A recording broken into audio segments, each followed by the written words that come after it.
Hey, it's MK and I am back for another Baby Got Scraps, and today is Wood Grain Wednesday, and so I thought that I would do something a little bit different. As you can see, I not only have my wood grain background, my wood grain back piece, I also have this really cool wood grain cut file that I have taken to my spray box and gave it a little shine up. I used some Mica Mist from Nuvo. I can't remember the name of it.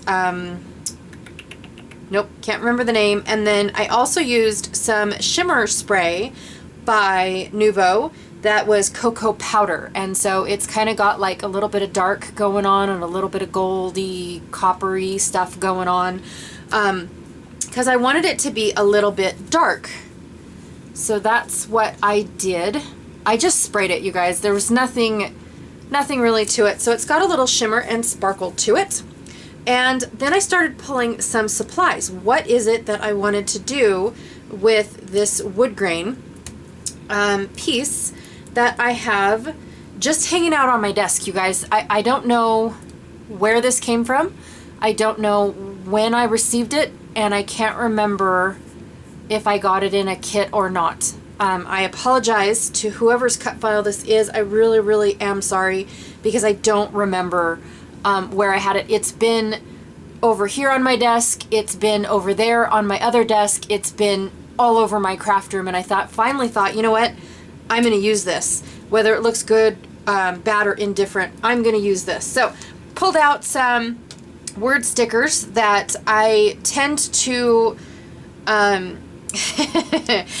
tend to have a bad habit of mixing my words and mixing my fonts. So I'll take like this love word or this stay, and then I'll use the word home or something else from another one. So then I'm stuck with this word wild.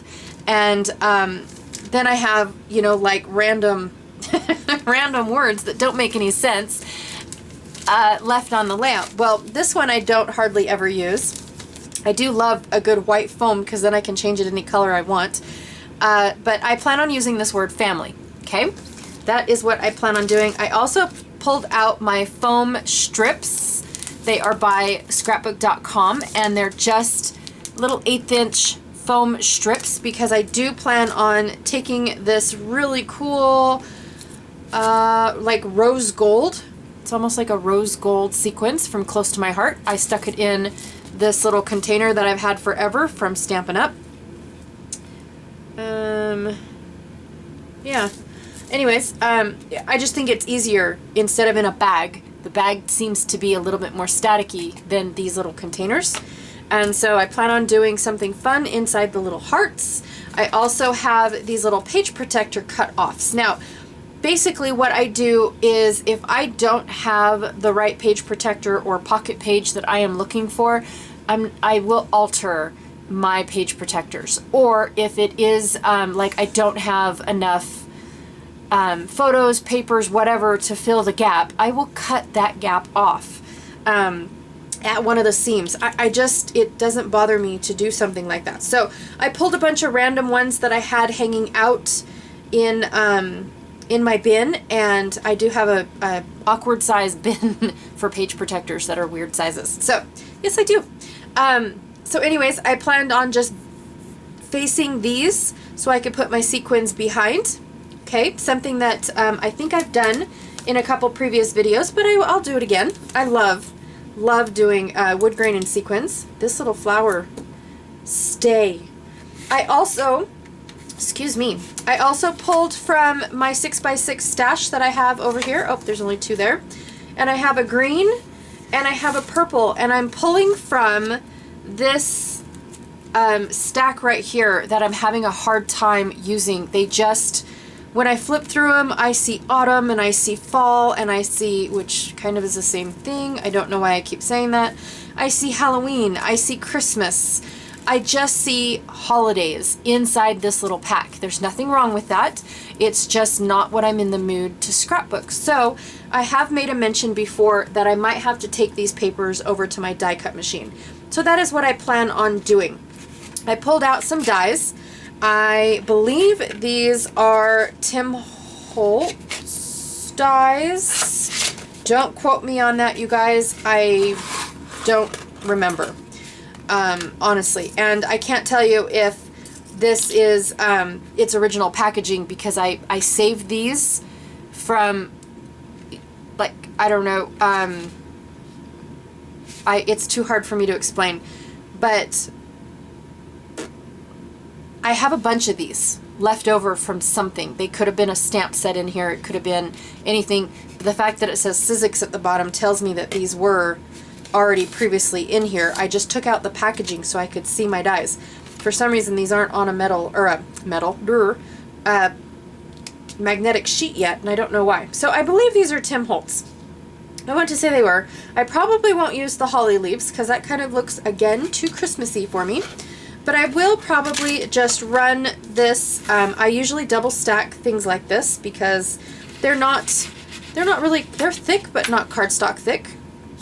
And so I will just randomly put all of these pieces together like so. Maybe try and figure out the best placement so I can get the most out of them. And I'll run these through and get how many ever I can off of this these two sheets, okay? So that is what I plan on doing. My die cut machine is right over here to my right. And then I have this purple piece that I planned on, using for the back of my photo. Basically just oversized this photo, and then I took my ruler and I ripped it. I ripped it all off, and that's how I got this fuzzy edge going on. Yeah, not scared. Was a little bit, but not really. And then, as you guys have seen, I have all of these flowers. I just picked a couple random ones. They're not all of them. From the embellishments that I made the other day. I had my little bin, I still do, of leaves. And so I threw all of those little pieces on there. Will they all make it on here? Absolutely, probably not, because I pulled them all, you guys. Because sometimes I will go psycho and start putting all the things on there. And then I had these cork pieces that did not make it on the little embellishments that I made. So I have these left over that I want to try to use, but my thing is mixing cork and wood is hard for me because I have a wood texture. So should I add a cork texture too? Should I have both? For some reason it's kind of hard for me to have all the things. So I'm going to go over to my die cut machine, die cut these out, get it done and over with, because if I don't do it now, I won't do it later. And I will come up with something else to do, because I am that lazy. And then I'm going to get to backing my cut file with this page protector, and then fill them up with this, and use this. And then I probably will grab some scraps. Woo! I get to use more. I'll probably grab these because no one will see the backs of these because they're going to be filled with this. Isn't that a great idea? Look, see, I have all these pinks that I can back these hearts with. Look at that. One more? One more? No. That's okay. I think some of these are small enough to where I can get 2 out of 1. So, woohoo! Look at me go. Yay! That's awesome. I swear my intros get longer and longer by the minute. I am so sorry, you guys. I do just love to talk. So I am backing up all of these hearts, not all of them. The large one in the center is not going to get backed up with this page protector. Now, when I do page protectors, I actually let the glue dry 110% before I attempt to cut around the page protector. And I will actually use my X-Acto knife instead of trying to get my scissors like I would just a piece of paper. Page protectors kind of act a little bit different, and the adhesive is kind of sort of almost like it's not really going to hold. It kind of scares me, but kind of doesn't. The best part is that I do attach it to the back of the paper, as well as like making a little pocket. So I'm not worried about it going anywhere if it does actually come off of the like the wood grain part, I know that the rest of it is totally solid. So I'm good there. I hope that makes sense. I really, really do. So basically what I'm doing is I'm taking these teeny tiny little strips and going around all of my hearts that I have. And then some of them are just going like up the wood grain and all that stuff. And then I'm going to take this, so I don't use up my strips. I'm going to take this cheapo foam adhesive that's only adhered on one side and back the rest of the cut file. Again, I don't back all of it. I only back bits and pieces of it because once you get a little bit of foam behind it, then it supports itself, if that makes sense. Plus, I like the movement on the page from it going in and out type thing. I don't know. So it's easier for me when I put sequins inside a little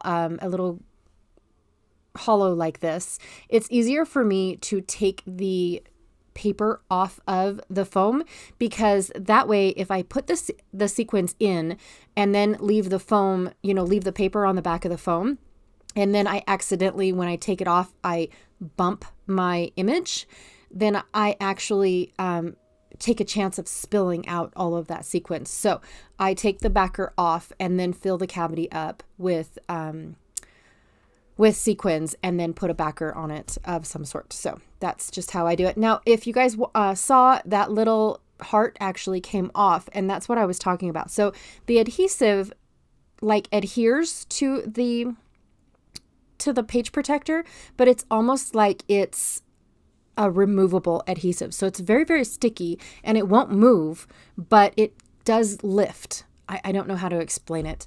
But I'm not, so like when I seal it up with the foam tape in the backer, I'm positive and confident that my little heart will stay sealed. And then the adhesive that I put on the paper to the page protector, it will allow the page protector to stay put, I guess is what I'm trying to say. Yeah. So no worries. I have no worries whatsoever that it's not going to last.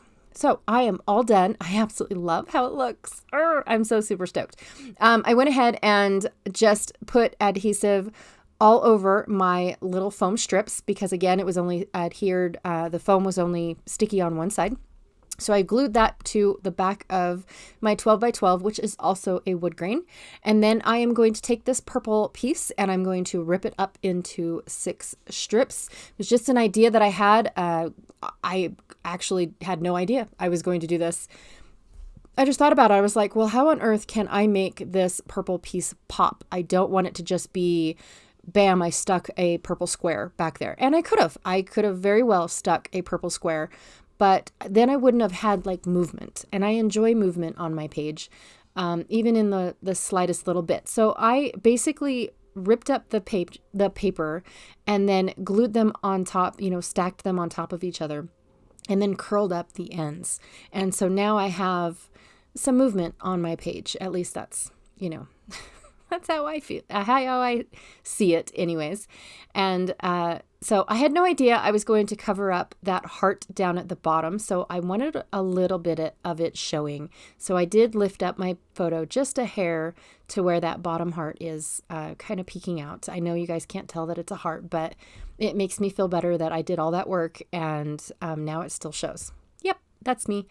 So I just divvied up my my pine needles into 3 little patches. I figured that I want these sprays to go all the way around the photo, but I don't want it to look like it goes in a circle around my photo. I want it to look like the photo was dropped in a bunch of pine leaves. That's that's my imagination right there. And so anyways, this upper corner kind of sort of doesn't play well with me. I didn't like how it was looking. This one little pine needle just looked out of place. So I tossed it off to the side right now. And I purposely put the upper cluster of pine needles going to the opposite direction because I did not want it to start looking like a wreath going around my photo. And so I was trying to get them to go in many, many different directions, basically. And now I'm just using some liquid adhesive and gluing down just the bases of my pine needles because I want them to float off of the page. Again, it's that movement thing going on. So now I'm trying to build up, what I was basically trying to do was I wanted my wood pieces to look bigger than they were. And it actually looked really cool in the camera, but in person it didn't. It didn't look really cool at all.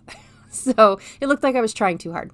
And so when I started tucking in my wood pieces, like behind all the wood grain and just hiding where it was like it stopped, I really liked that a lot more because now the wood pieces look like they go all the way back behind the photo as well. And it kind of reminded me of like when you have, I don't know, my pine trees here in Nevada, they have like these weird brown, they're not pine cones though, but they're like brown softy bits on them. And that's what this reminded me of. So it reminded me of a Nevada pine. I don't know. If I do know, I'll let you guys know. But right at the moment, I don't know. So I did scatter as many as I could. I didn't use all of them. I think I have 2 left. But I do like how it looks. It does remind me of the pine trees that we used to have at the house that had those soft, they're very soft pine cones, I guess is what they could be. So I do the same thing with the flowers. I kind of separate them. Okay, I have this many of these and this many of those. So I'm going to put this many on this side and this many on that side and just make little clusters. And I'm not even thinking about it, you guys. I'm not going to lay them all out and then, oh, I like that. And then try to reenact it. I know that it works sometimes for me. Other times it just frustrates me because it's like, crap, I had that in the perfect spot and now I don't know where it is. And so I basically, I basically just lay it down instead of trying to see where I want it first, because then I know that where I have it is where it's going to stay, especially if I like it. Does that make sense? Does that make sense? I hope so. So that's basically, the rest of the embellishments. I tried, you guys, to use these corks. I couldn't do it. It was just no way. And so I'm going to work on the title. I'm not even going to go back to them. They didn't work. I just cannot mix my textures. I don't know why, but wood grain and cork are really hard for me to mix. I can use wood grain all day long, and I can use cork, not wood grain, wood veneer, and I can use cork all day long, but together I can't do it. I just can't. So I am taking off all of the hearts on this little sticker sheet, and the hearts are hard for me to use as well. I'm not a heart person. I have a hard time with hearts, but this one actually, they blended in really well. I liked how I was able to use them as ginormous enamel dots. And I am done. This is it. And I believe, what day are we on? Day 20 of the Baby Got Scraps. Oh my goodness. I just cannot believe it, you guys. We have 11 more days and it's over. What are we going to do from then on? I don't know, but I'm super stoked that my scraps are dwindling down. I barely have any to choose from. Be sure to check out everyone else that is using up their scraps. And if you're playing along, make sure that you tag us and let us know in all of your social media. All right, I will talk to you guys later. Bye.